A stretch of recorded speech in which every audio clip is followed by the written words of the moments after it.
Modern pressure-treated wood fails in 10 years. Medieval wood lasts 800. Look at this. A fence post you bought last year, already soft at the corners. A deck that cost thousands, now covered in that telltale pale fuzz after one wet spring. We're told these toxic chemicals will make wood last forever. But your grandfather's untreated barn posts? Still solid after 50 years. Something doesn't add up. The Borgen Stave Church in Norway, built in 1180, still stands with its original timbers. Viking longships recovered from burial mounds, their wood as solid as the day they launched. Medieval fence posts that outlasted the farms they protected. They didn't have chemical factories, no pressure treatment plants, no copper compounds or arsenic solutions. They had fire and tree resin. Two steps that modern science just proved create something our toxic chemicals can't match. But here's what shocked researchers. Trying to recreate just the first step, the part everyone talks about, actually makes wood rot faster. The medieval secret wasn't one trick. It was understanding how two ancient techniques work together in a way we completely forgot. This isn't romanticized history. This is proven technology that outlasts everything we build today.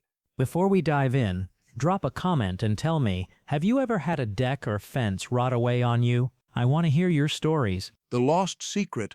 The answer wasn't some single magic ingredient. It was a partnership. A brutal yet brilliant combination of two of nature's most primal forces, fire and tar, used by master builders and humble farmers alike. This technique has been largely forgotten, dismissed as primitive in our rush for the new and convenient. It sounds completely backwards, doesn't it? To preserve wood, you first have to set it on fire.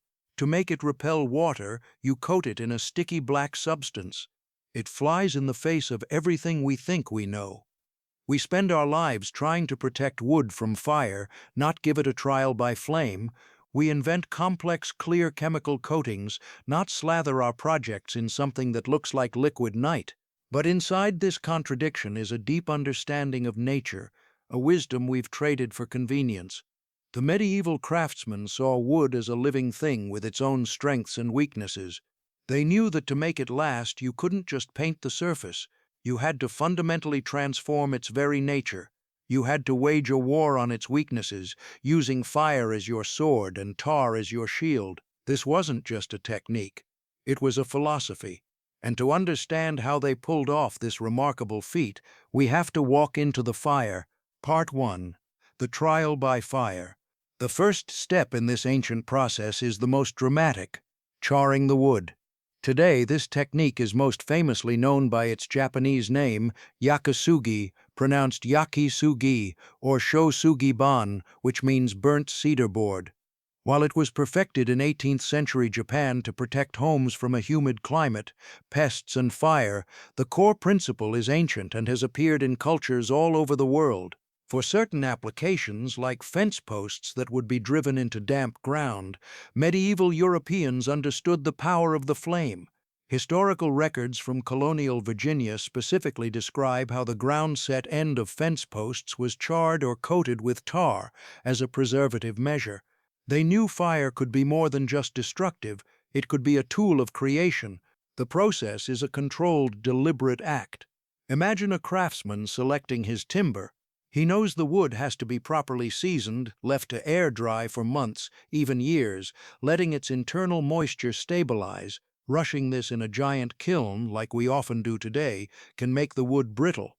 Patience was the first ingredient. Then, the burning. This wasn't a raging inferno. It was a careful application of heat. A craftsman might use the glowing embers of a large fire, slowly turning a post to create an even, consistent char on the surface. The goal isn't to burn the wood to ash, but to cook it, to transform its outer layer. As the flames touch the surface, a remarkable change begins. The wood hisses and crackles as the surface turns a deep matte black. The grain, once subtle, erupts into a dramatic textured pattern that looks like alligator skin. This isn't just cosmetic. This is where the science begins. To understand what's happening, you have to know what wood is made of. At its simplest, it's three things: cellulose, hemicellulose, and lignin. Think of cellulose and hemicellulose as the soft, sugary carbs. They are a feast for everything that wants to destroy wood, fungi, bacteria, and insects. Lignin is the tough stuff, the polymer that gives wood its structure. It's the skeleton. When you hit the wood surface with fire, you're performing microscopic surgery. The heat burns away the soft, tasty cellulose and hemicellulose. What's left is a layer made mostly of carbon and the tougher lignin. This new char layer is fundamentally different. First, it's sterile. The fire kills any fungus spores or insect eggs on the surface. Second, it's no longer food. To a termite or rot fungus, that carbonized layer is like trying to eat a lump of coal. The buffet is officially closed. Third, this carbon layer is incredibly stable and far more resistant to breakdown from UV radiation. The char acts as a permanent sunblock, protecting the healthy wood underneath. And finally, something that seems like a paradox happens. By burning the wood, you actually make it more fire-resistant. That's because the soft, easily combustible parts, the kindling, have already been burned off in a controlled way. Reigniting the remaining charcoal takes a lot more heat. But charring has one more critical function. The intense heat opens up the pores of the wood, creating a network of microscopic channels. The critical truth modern science revealed. Now here's where we need to talk about something most people get wrong, and it's the key to understanding why medieval structures survive while modern attempts at charring often fail. Charring wood alone doesn't work. A 2021 study by the United States Forest Service tested charred wood against decay fungi. The results were shocking.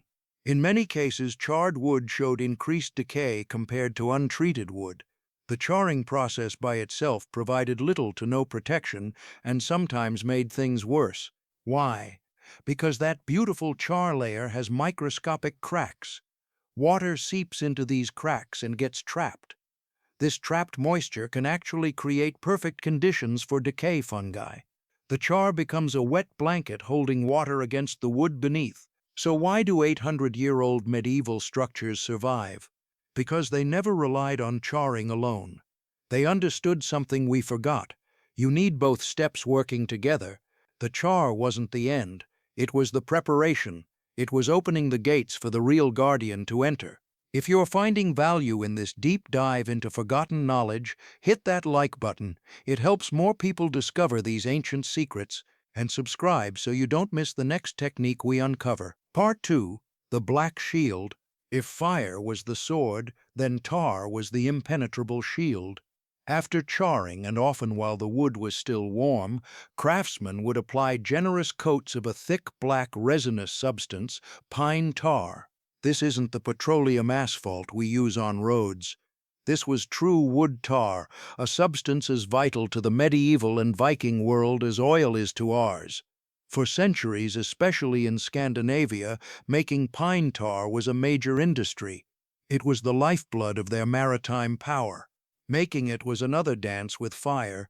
Resin-rich pine wood, often from stumps and roots, was packed into a kiln with very little oxygen. Instead of bursting into flame, the wood would smolder and sweat out its resinous heart.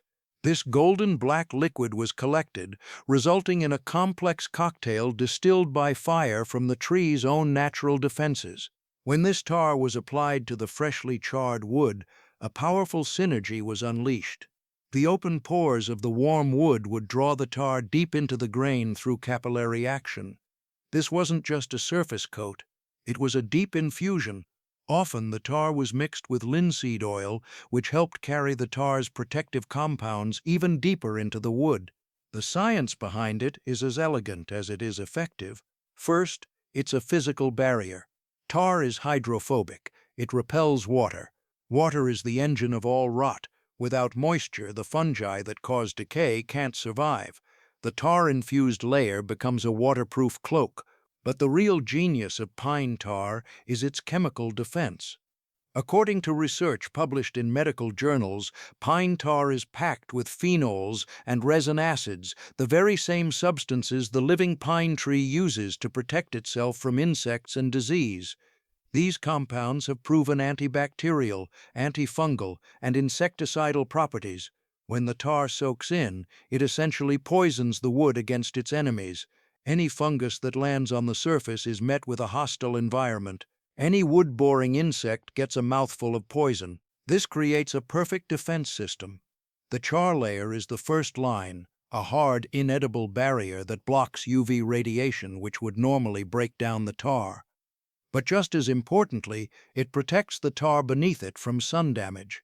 In return, the tar fills every microscopic crack in the char, creating a complete, flexible, and waterproof seal. The char protects the tar, and the tar perfects the char. Together, they form a composite armor far more effective than either one alone, making the wood indigestible, poisonous, and waterproof. The Viking innovation, industrial-scale production. The Vikings didn't just use tar, they revolutionized its production. And this is where the story gets really interesting, because it explains how their entire maritime empire became possible. Archaeological excavations in Sweden uncovered something remarkable: massive tar production facilities dating from 680 to 900 AD. These weren't small family operations. They were industrial sites, isolated from villages, with kilns capable of producing 50 to 80 gallons of tar in a single burn, 10 times more than earlier domestic kilns. Think about what this means. Viking dominance of the seas wasn't just about ship design or navigation. It was about industrial capacity. Each longship required 130 gallons of tar just for initial construction. Then you had to retar the hull between voyages. The wool sails needed tar treatment. Every wooden component exposed to seawater needed protection. Without this industrial-scale tar production, the Viking Age as we know it couldn't have happened. No tar, no longships. No raids on England, no settlements in Iceland and Greenland, no discovery of North America 500 years before Columbus. And this wasn't just a Scandinavian phenomenon. By the late 17th century, tar was Sweden's third most valuable export commodity. The demand was so high that it became an important export for American colonies. North Carolinians became known as tar heels because of their tar production industry. This wasn't a folk remedy or peasant trick. This was an industrial product that drove economies and enabled empires. Historical proof. The proof of this system isn't in a lab, but written in the enduring timbers of history. The most iconic examples are the Norwegian stave churches. These fantastical wooden cathedrals built in the Middle Ages are a testament to the genius of Viking-descended builders. The Borgund, pronounced Borgund, stave church, for instance, was built around 1180. It has stood for over 800 years, weathering brutal Scandinavian winters. Its timbers aren't painted. They're coated in layers of tar, applied again and again over the centuries in a vital maintenance ritual. This constant reapplication gives the churches their distinctive black dragon-scaled look. The builders were masters of a complete system. They chose the best wood, let it season for years, built on stone foundations to keep the main posts off the damp earth, and then coated the exposed wood with tar. Then you have the Vikings themselves. Their ability to dominate the seas depended entirely on their ships. A longship riddled with rot or shipworms was a death sentence. Their solution was tar. When archaeologists unearthed the spectacular Oseberg ship built around 820 AD, they found its oak timbers were remarkably well preserved. Now its incredible condition is largely thanks to being buried in an airless, waterlogged burial mound, which is the ultimate preservative. But we know from historical texts and other archaeological finds that tar was critical technology. It helped them build stronger, more durable ships capable of those legendary voyages. This thinking wasn't just for grand projects. It was used on the parts of a structure most vulnerable to decay: the fence posts in damp earth, the pillars of a grain store, the sills of timber buildings. Wherever wood met moisture, fire and tar provided protection. Why modern treatment fails? So why don't we use this today? Let's talk about the modern mistake. Our pressure-treated lumber is soaked in copper compounds like ACQ or copper azole. These are toxic to everything, including us. The EPA has repeatedly strengthened regulations because of health and environmental concerns. You're not supposed to burn it, use it for raised garden beds where food grows, or let children play on structures made from it without sealant. But here's the irony. Even with these toxic chemicals, modern treated lumber typically lasts 20 to 30 years in ground contact before failing. Medieval fence posts, treated with fire and tree resin, outlasted the structures they supported. Why? Because modern treatment is one-dimensional. It poisons the wood, period. That's it. That's the whole strategy. The medieval method created a multi-layered defense: physical barrier through the char layer, chemical protection through the tar's phenols, waterproofing through the tar's resins. It didn't just poison decay organisms, it starved them, blocked them, and made the environment hostile to their survival. We replaced a comprehensive natural system with a single toxic chemical approach. We call it progress. Where they used it, medieval builders weren't carbonizing entire structures. That would be impractical and dangerous. They were strategic. They focused on the parts most vulnerable to decay. Fence posts got special attention. The part buried in damp soil, the part that would rot first, got the char and tar treatment. Historical records are clear on this practice across Europe and later in colonial America. Building foundations used stone to keep main structural posts dry, but any wood touching earth or exposed to constant weather got the treatment. Ship components received the most comprehensive protection, not just the hull. Every wooden element exposed to water, from deck planks to oar handles to rigging supports, everything got protected. Even storage structures like grain silos had their ground contact timbers treated to prevent the catastrophic failure that would mean starvation. Recreating the past, the beauty of this is that it isn't lost to history. You can replicate this process to give your own projects an incredible lifespan, whether it's for fence posts, garden beds, or outdoor furniture. First, safety. This involves fire and hot, flammable liquids. Do it outdoors, away from anything combustible, wear non-flammable gloves and eye protection, and have a fire extinguisher or water source handy. Don't rush it. Your journey starts with the right wood. The wood must be dry. Seasoned wood chars evenly and, more importantly, absorbs the tar much more effectively. Green or wet wood will fight you every step of the way. The first active step is charring. A simple propane torch is the most practical tool for modern use. Apply the flame evenly, keeping it moving in long, steady strokes. You're looking for that alligator skin texture, which indicates a good deep char of about 1 to 2 millimeters. Don't be afraid to really burn it. That dramatic crackled pattern is what you want. Once you have an even char, let it cool slightly and then scrub it with a stiff wire brush. This is crucial. It removes the loose soot and ash, leaving behind the hard, stable, carbonized wood with a beautiful dark grain pattern. The brushing also helps open those microscopic channels we talked about. Now for the tar. You need real, natural pine tar, sometimes called Stockholm tar, after the Swedish city that dominated the trade. Don't use petroleum-based roofing tar. It's a completely different material. For the best penetration, a mixture of about 50% pine tar and 50% purified raw linseed oil is an excellent, historically accurate choice. Pine tar is incredibly thick at room temperature. To apply it, you have to gently heat it. The safest way is a double boiler. Put the tar in a metal can inside a larger pot of hot water. Never heat tar directly over an open flame. It's flammable and dangerous. While the wood is still warm from charring is the ideal time to apply the warm, thinned tar with a natural bristle brush. The combination of warm wood and warm tar creates maximum penetration. The wood will drink it up like it's been waiting 800 years for this moment. Let the first coat soak in overnight. Then, for maximum protection, add a second coat. Some people even do 3 coats for ground contact applications. The final step is patience.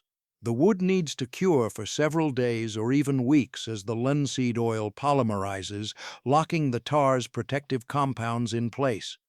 It will be a bit sticky at first, and have a strong, smoky, campfire-like smell that fades over time. What you're left with is essentially a new material, a composite of carbon and resin-infused fibers that's deeply resistant to water, rot, and insects. The truth about maintenance, let's be honest about something most modern videos gloss over, this isn't apply once and forget. Norwegian conservators reapply tar to stave churches as ongoing maintenance. The process can take several months and must be repeated every few decades. That 800-year lifespan comes with periodic care. But here's the key difference from modern treatment. You're reapplying natural tree resin, not resoaking with toxic chemicals. The application is surface level, done with a brush, not pressure injection. And the base char layer, that ancient carbon shield, remains intact underneath, still doing its job after centuries. Modern pressure-treated wood? When it fails, it's done. You replace it entirely, dispose of the toxic old wood carefully, and start the chemical cycle again. There's no maintenance option, there's only replacement. The medieval approach treats wood like a tool that needs occasional sharpening, not a disposable product. A forgotten wisdom, so we return to where we started, the paradox of progress. Our modern methods often rely on forcing toxic chemicals into unseasoned wood, creating a product that's both poisonous to the environment and still fails surprisingly quickly. What the medieval builders and Japanese masters of yakasugi understood was a truth we've forgotten. True permanence often comes from working with nature, not trying to overpower it. Their secret was a brilliant, synergistic system. First, the trial by fire, creating a sterile, inedible shield of carbon. This doesn't just protect the wood, it prepares it for the second part. Second, the black shield of tar, infusing the wood with the tree's own natural, antiseptic defenses. Locked under the carbon layer, it creates a flexible, waterproof, and permanent defense. This two-part system is a masterclass in ingenuity, where each step enhances the other. It represents a lost wisdom that valued durability over disposability. In an age of scarce resources, things were built to last not out of sentiment, but out of sheer necessity. Failure meant cold winters, lost harvests, sinking ships. The stakes were life and death. And maybe the most compelling part is its relevance today. It's a green technology that's thousands of years old, using renewable resources to create something that can last for generations with proper care. No toxic chemicals, no hazardous waste disposal, no protective equipment needed after application, just fire, tree resin, and patience. The longevity will depend on climate, wood type, and maintenance, but with care, wood protected this way can dramatically outlast its untreated counterparts and even outlast modern chemical treatments. The lesson of the 800-year wood isn't that we should abandon modern technology. It's that we shouldn't be so arrogant as to think we have nothing left to learn from the past. In the deliberate charring of a plank and the patient application of tar, there is a philosophy of craftsmanship and sustainability that our throwaway culture desperately needs. Sometimes the most enduring solutions are the ones that have stood the silent test of time. If you believe there is wisdom in the old ways and you want to uncover more forgotten secrets of our ancestors, subscribe to this channel. We're on a mission to keep this knowledge alive and bring it back into the modern world where it belongs. Let's rediscover what we've lost together.